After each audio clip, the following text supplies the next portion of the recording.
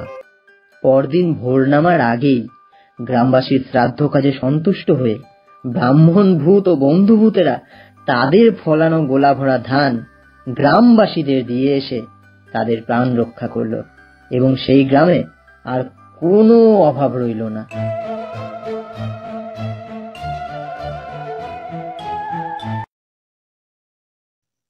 গল্পটি কেমন হয়েছে তোমরা কমেন্ট বক্সে অবশ্যই জানাবে। আর এই রকমই আরও গল্প শুনতে চ্যানেলটি সাবস্ক্রাইব করে পাশের বেল আইকনটা প্রেস করে দিয়ে আমাদের পাশে থাকবে। ধন্যবাদ।